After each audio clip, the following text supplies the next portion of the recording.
Bonjour à tous, c'est Quatrième de couverture, la chronique littéraire qui donne la parole aux auteurs des Deux-Sèvres.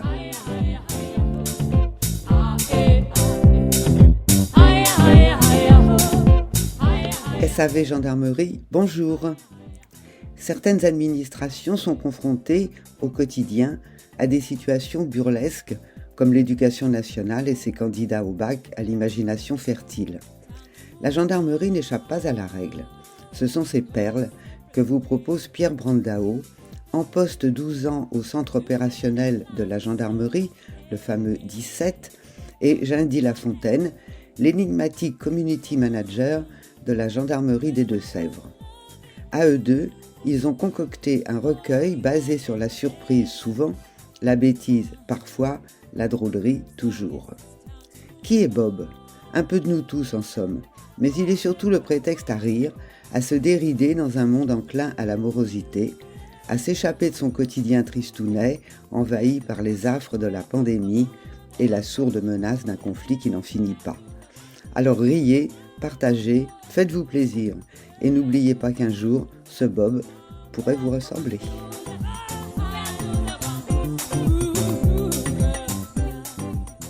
L'auteur de ce recueil est auprès de moi, dans ma maison secrète, et s'il n'est pas en uniforme, ce n'en est pas moins le gendarme que j'accueille. Bonjour Pierre Brandao. Bonjour Annie.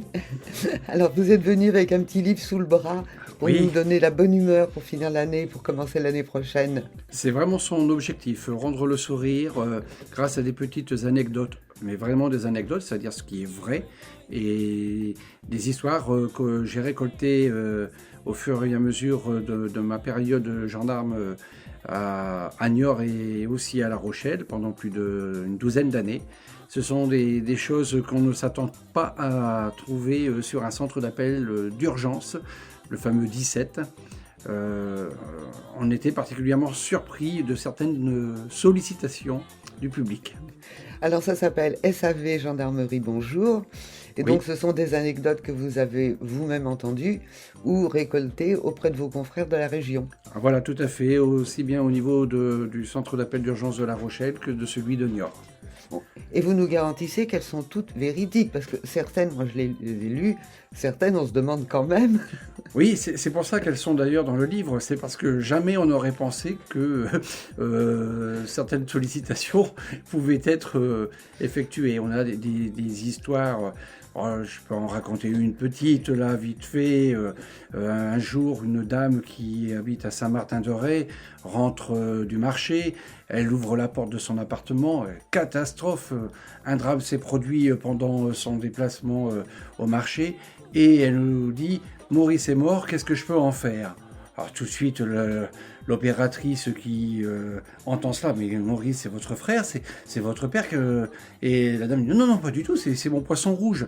Qu'est-ce que je peux en faire? Il est mort. » Fin de l'histoire. Fin de l'histoire. Voilà, des anecdotes de ce type, il y en a à l'appel, mais de quoi faire un beau livre. Ça n'avait jamais été fait, c'est la première fois quand...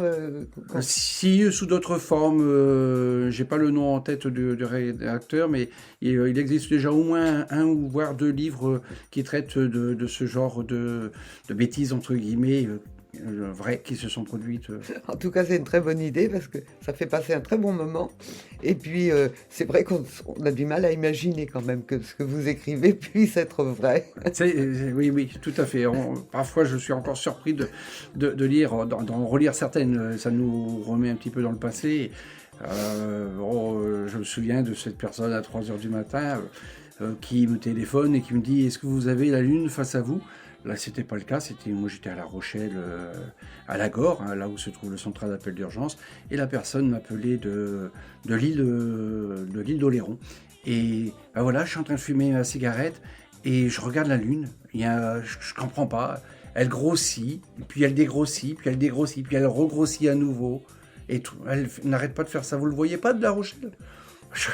Alors malheureusement, je voyais pas la lune. Le ciel était très couvert, mais non, mais attendez, moi je suis un contrôleur aérien, hein, je raconte pas de bêtises, hein, et je vous assure que ce que je fume, c'est bien une cigarette. Hein. J'ai dit, ben oui, ben, je suis désolé, monsieur, je peux pas étayer vos dires, je vois pas la lune. Au revoir. Hein. Et on s'en est resté là, quoi. Mais voilà. C'était peut-être pas que du tabac, donc c'est Ah, inquiétant pour le contrôle aérien. C'est inquiétant pour le contrôle aérien. Mais bon, je vous parle d'une anecdote, là, qui a maintenant 12 ans, facile, quoi. Nous en liriez une. Ah ben, avec plaisir. On va rebondir sur une courte quand même, parce que Le pendu. page 45, un pendu court sur pattes. Alors je laisse l'auditeur imaginer dans ce titre comment on doit le comprendre. Un pendu court sur pattes. Ça se passe au Corge 79, c'est-à-dire le central des appels d'urgence des Deux-Sèvres, en 2017. Une femme en pleurs qui appelle. Venez vite, mon mari s'est pendu. La pauvre dame explique qu'elle vient de rentrer chez elle. Était-elle partie faire quelques courses? Revient-elle de chez des amis? Qu'importe, le résultat est là. Le pauvre homme est bel et bien accroché, sans vie. L'opérateur lui donne ce conseil. Madame, écoutez-moi. Il faut le dépendre, vous comprenez? Donnez-moi votre adresse, je vous mets tout de suite en relation avec les pompiers et je vous envoie les gendarmes. Après avoir pris un minimum d'infos, tout le monde se précipite au domicile. Pendant le trajet, la dame rappelle. Monsieur, il est parti. Le corgiste s'interroge. Il est parti. Pour ça, oui, il le comprend. Il est parti définitivement. Il ne peut plus rien y faire. Mais l'épouse insiste. Il s'est sauvé après que je l'ai dépendu. Quoi? Vous voulez dire? Il n'était pas mort. Il est revenu à lui et il s'est sauvé. Le comble. Un pendu qui prend ses jambes à son cou. De découverte de cadavres, on passait un secours à personne qu'il fallait désormais retrouver. L'histoire dira que ce fut le cas. Le désespéré a finalement été pris en compte par les services de soins.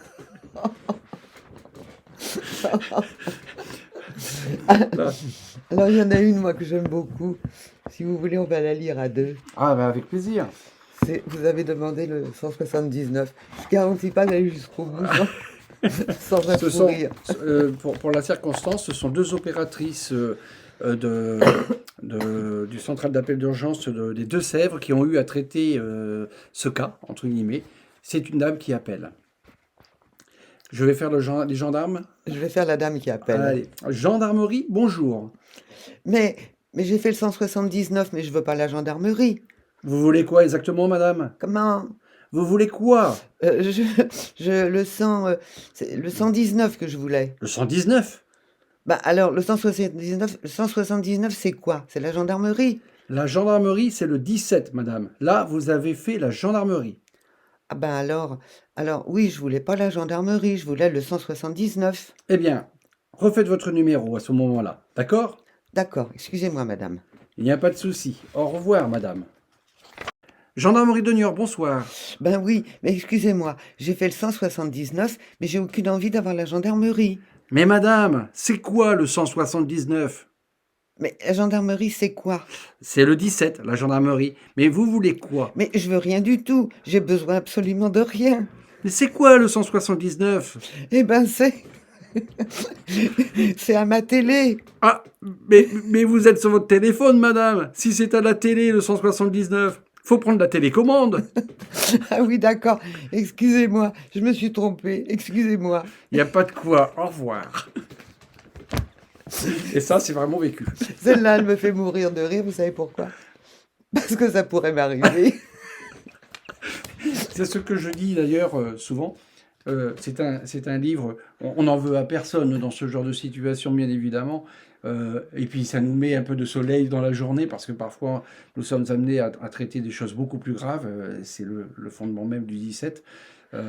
Mais n'importe qui peut se retrouver un jour comme Bob. Bob étant le personnage imaginé par le community manager, c'est-à-dire le responsable de la page d'administration Facebook de la gendarmerie, que je ne citerai pas car il veut rester dans l'anonymat. Nous l'appellerons Jean-Di Lafontaine, parce qu'il écrit aussi quelques poèmes qui peuvent se retrouver dans le livre. Et en fait, 50% des histoires et 50% des anecdotes racontées constituent un travail en commun avec cette personne. Voilà, donc vous êtes co-auteur, Pierre Brandao et Jean-Di Lafontaine. Voilà, exactement. Très bien. Vous avez une autre casquette, Pierre. Ah, de laquelle j'aimerais bien qu'on parle. oui, C'est que vous êtes non seulement gendarme en retraite, mais quand même toujours en activité. Parce oui, que, j'effectue des périodes de réserve. voilà. Vous êtes auteur. Oui, Hein, on connaît quelques-uns de vos romans. oui, Hein, donc, roman policier, recueil de voilà. poésie. Donc, vous étiez venu nous voir pour quelle tuile? Oui, Voilà. Mais vous êtes aussi éditeur. Donc, vous oui, dirigez une maison d'édition associative qui s'appelle Edilibris. oui. Et est-ce que vous pouvez nous en dire quelques mots?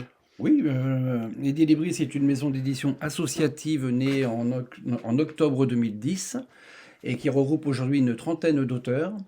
Je suis à la tête de cette maison d'édition depuis ses débuts et j'assure avec une petite équipe, l'équipe du bureau notamment, toute la logistique, toute l'administration de cette maison d'édition.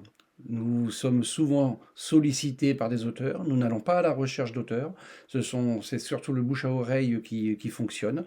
Et les auteurs donc nous soumettent leur projet éditorial, projet que moi je soumets aussi au comité de lecture de l'association. Et lorsqu'on a le retour, s'il est positif, eh bien on reprend contact avec l'auteur pour mettre au point toute la démarche éditoriale. Voilà. Bon, ben, merci beaucoup. En tout cas, la SAV Gendarmerie, bonjour. Évidemment, il est édité par Edilibris. Tout à fait, bien Voilà. sûr.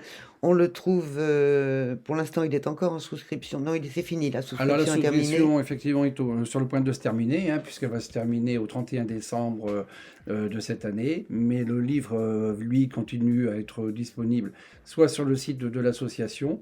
Pour l'obtenir, une seule adresse mail suffit, edilibris@gmail.com. Edilibris, ça s'écrit EDILYBRIS. C'est cela. On peut le commander à partir du site du même nom, hein, edilibris.fr, surtout pas .com mais .fr, edilibris.fr. Et bientôt, je suis en train de travailler sur le référencement. Il pourra être commandé auprès de n'importe quel libraire en France. Bon, ben, très bien. Ben, merci beaucoup, Pierre. Et puis, franchement, j'invite les auditeurs à lire ce livre parce que c'est vraiment un livre qui vous met de bonne humeur. Ah, c'est clair, c'est fait pour. Merci, à bientôt. Merci Dani et merci aux auditeurs.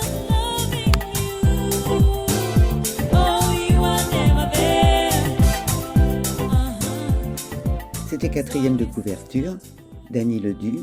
Je recevais Pierre Brandao pour son livre SAV Gendarmerie, bonjour, paru aux éditions Edilibris.